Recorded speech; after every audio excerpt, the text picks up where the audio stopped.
On the 25th of November, 2022, the silence of Riverside, California, was shattered by an unnerving call for help. A concerned neighbor had observed a frantic 15-year-old girl, her face filled with anguish, being led away by an ominous figure dressed in a trench coat and wearing a mask. A man who seemed far too old to be her companion. This mysterious stranger had parked his car in the family's driveway before entering the girl's home. When the pair emerged, the girl was disheveled and visibly distraught. She made eye contact with her neighbor, looking as if pleading for help, and her lips mouthing desperate, silent cries as she was ushered into the car. As they pulled away, the neighbor wrote down the license plate number and the vehicle's description, only to notice that the girl's home had been set ablaze. The fire department, responding to the inferno, unknowingly stepped into a scene of horror. Upon entry, they were greeted by the lifeless bodies of 3 adults, bound and gagged. The chilling events had only just begun.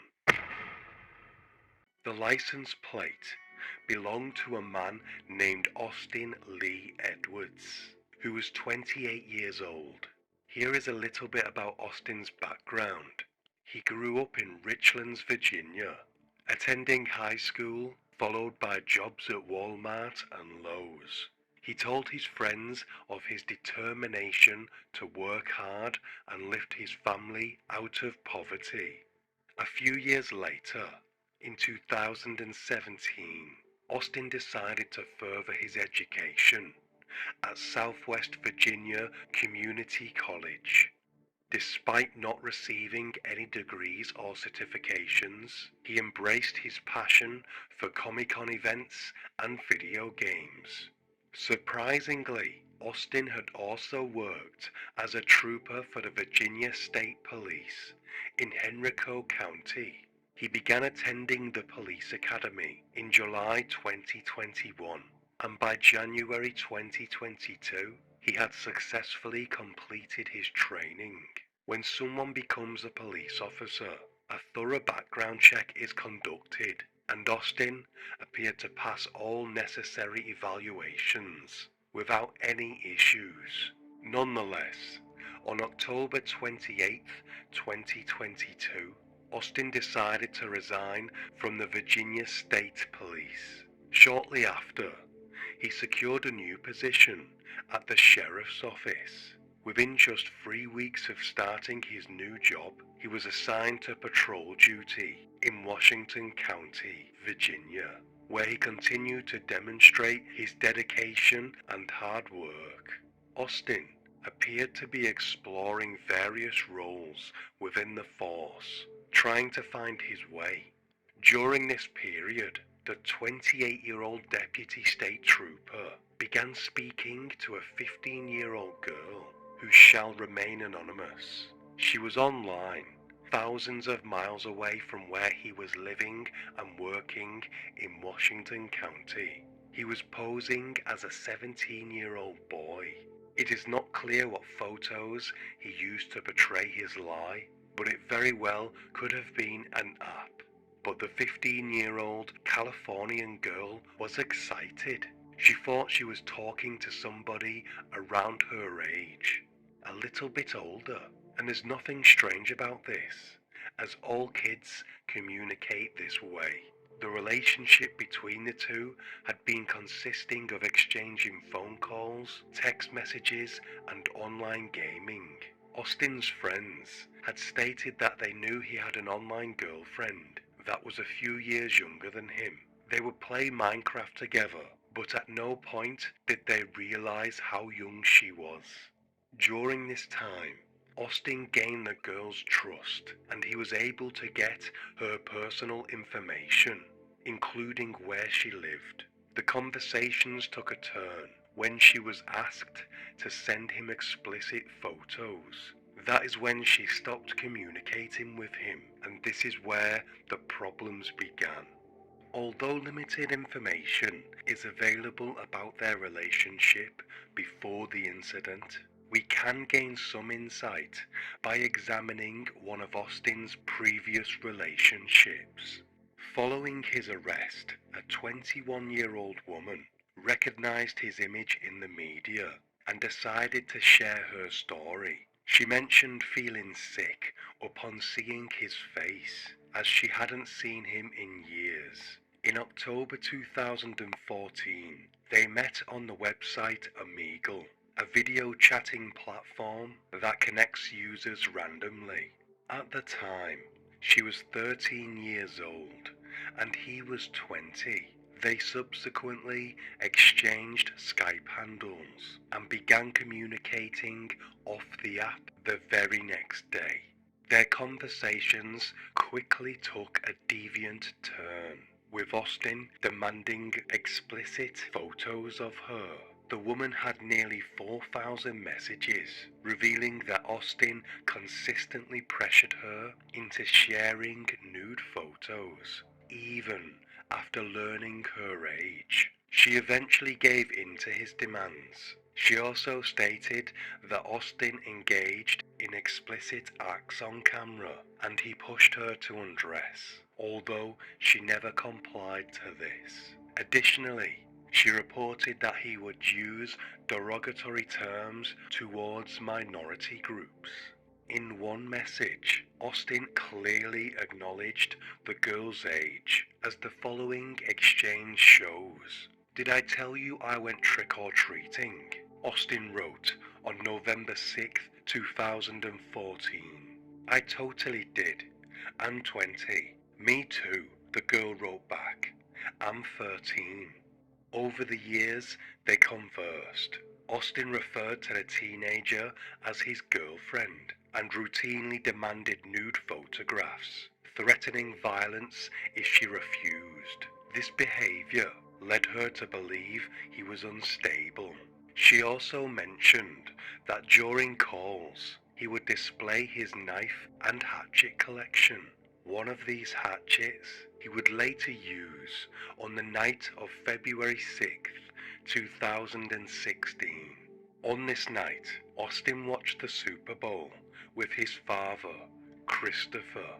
Each of them reportedly drank about 2 beers that night. Later, as they slept, Christopher was awakened by strange noises coming from the bathroom, where he discovered Austin had locked himself inside. Austin was actually on the phone to the young girl, showing her what he had done to himself. But after Christopher had pried the door open with a screwdriver, Austin put the phone down, and his father seen a large cut on his hand. Christopher immediately called 911 for assistance, whilst Austin ran to his bedroom. After realizing his father had called for help, Austin tried to leave the house, but Christopher stopped him in the kitchen. The emergency services arrived to find Christopher holding Austin down. They initially thought it was a medical incident, but they were so disturbed by Austin's behavior that they called the police, who arrived at 3:30 a.m. Officers found a significant amount of blood in the house, and Austin was resisting both his father and the medics. He screamed and threatened everyone. An officer pulled out his taser and demanded to see Austin's hands, but Austin just dared him to do it. Christopher was eventually able to subdue his son, allowing the officers to handcuff him and take him to the hospital, where his hand injury was treated. While most people would have come to their senses in the hospital, Austin threatened to kill his father once he was released from the handcuffs. Christopher, who had bite marks on his arms, refused medical treatment. Authorities subsequently sectioned Austin, which gave him a forced time to recover.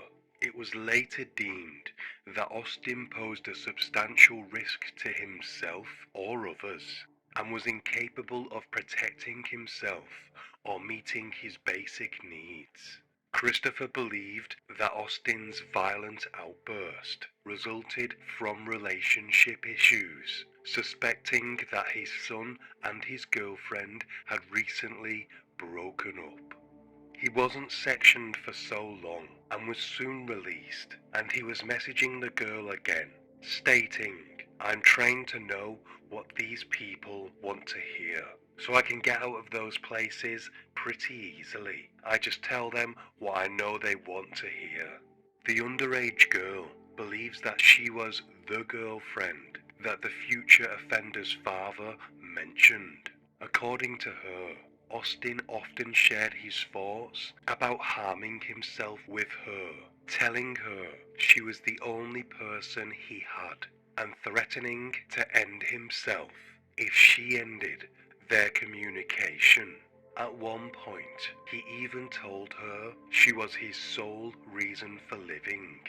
Edwards also encouraged the young girl to be violent towards her own family. In 2015, when she told him she couldn't Skype because her mother was home, he responded with, "Kill her," and threatened to give himself a black eye if she did not comply. After 2 years of messaging and several attempts to break up, the then 15-year-old girl decided to block Austin. However, he continued to message her on different Facebook accounts, despite her never sharing her real name with him. The woman expressed that she wasn't surprised at all by Austin's violent acts against the girl and her family, as she knew how frightening he could be. She found it hard to believe that someone with such apparent mental health issues could become a police officer. She couldn't understand how he managed to pass all the necessary screenings, given the severity of the problems she witnessed during their conversations. Both the Virginia State Police and the Washington County Sheriff's Office has said that none of his prior employers said that they had any sorts of issues with him. They also said that his background check, fingerprinting, and psychological tests all came back fine. They had no reason to believe that he was a harm to himself or anybody else. Others who are familiar with how the background check system works said that they believe that human error is to blame for Austin being able to get these jobs. They said that the person or people doing these checks may have forgotten something in the management system or failed to reach out to the proper agencies for a record check. I wanted to tell you about this previous interaction with a young girl to let you understand what may have been going on in this murder case. Most likely lots of deviant manipulation. Austin, a 28-year-old officer, kept telling the 15-year-old girl that he would buy a house and that they would live happily ever after.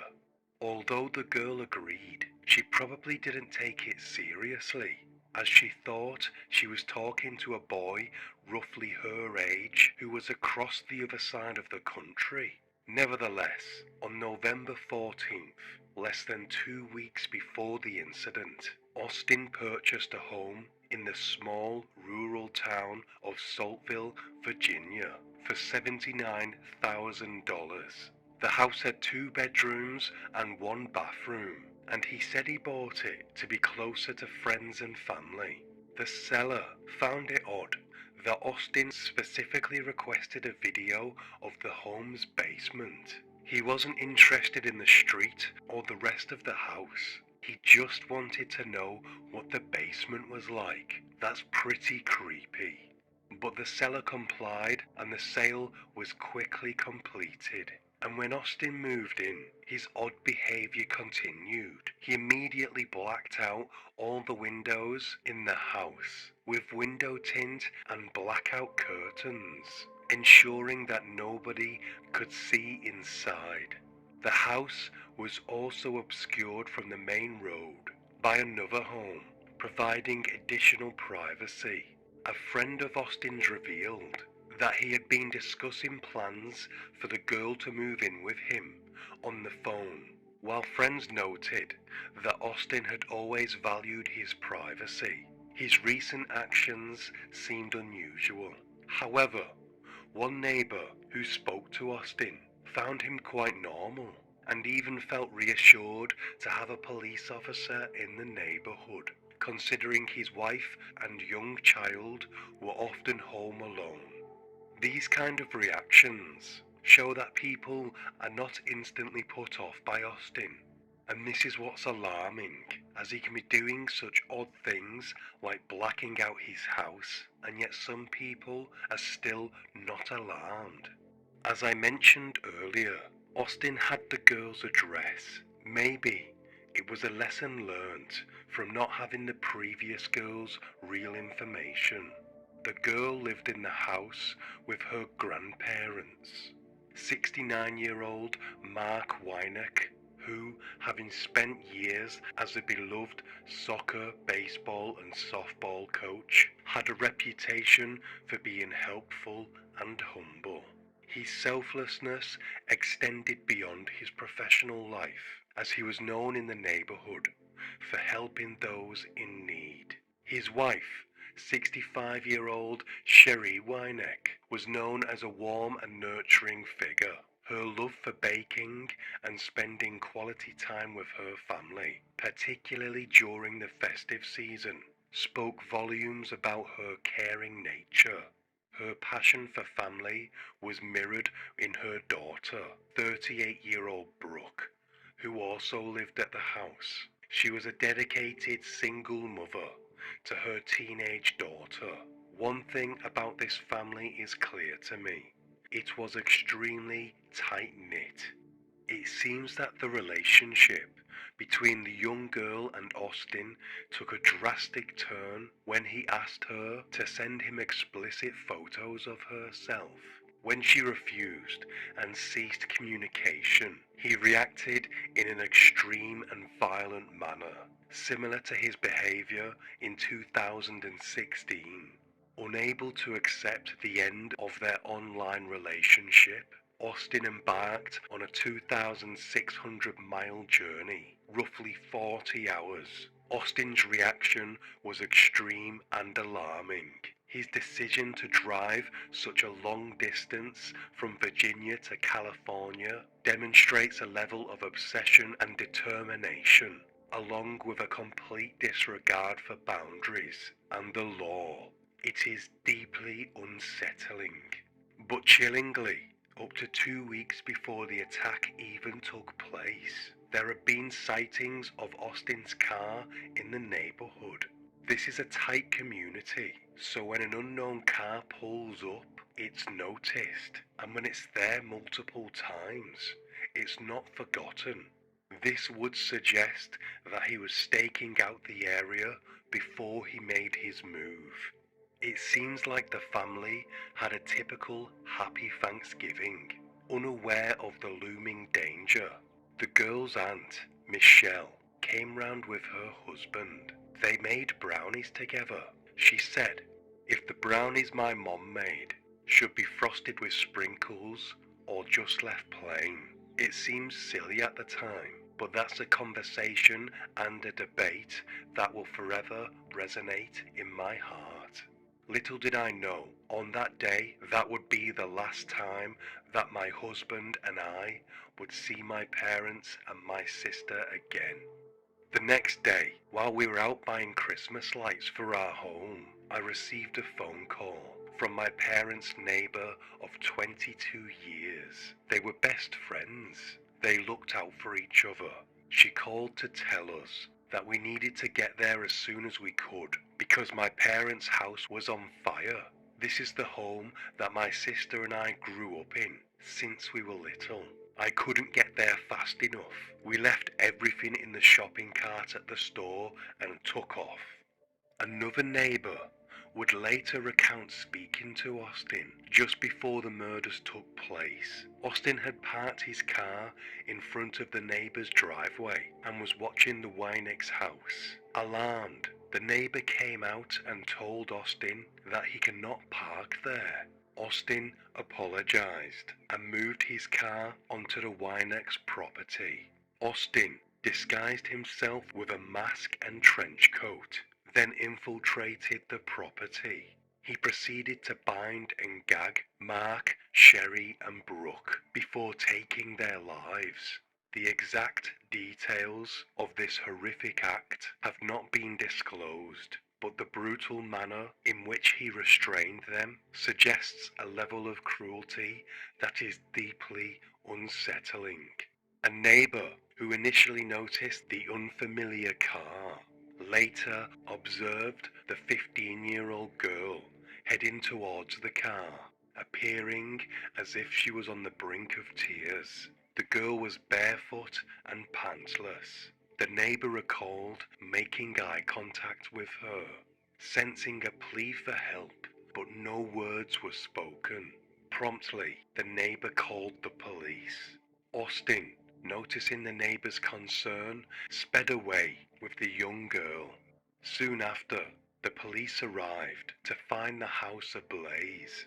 Unable to act until the fire department arrived, they could only watch as the house was consumed by flames. Once the fire was extinguished, a gruesome discovery was made: the bodies of the other 3 family members. The police immediately issued a dispatch to be on the lookout for Austin's car. 3 hours later, Austin was located driving with the girl in the car.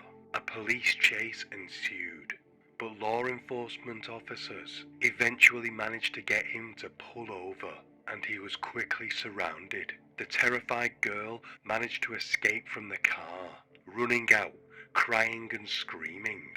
While a gunfight broke out, Austin used his service weapon to fire at the officers before ultimately turning the gun on himself.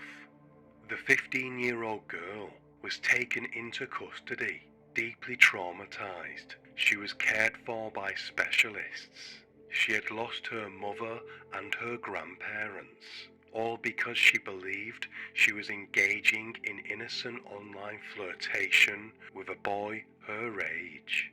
The girl's aunt, Michelle, later made a heartfelt statement. Catfishing led to the deaths of the 3 most important people in my life: my dad, my mum, and my sister. This started as an inappropriate online romance between a predator and a child. She continued, this was an adult who traveled across the country to kidnap a 15-year-old girl, my niece, our family member, with the intention of kidnapping her, and in the process killed and devastated our family. He took an oath to protect, and he failed to do so. In a tragic irony, Austin Edwards should have embodied safety and protection. As a state trooper, he was supposed to uphold the law, maintain peace, and safeguard the innocent.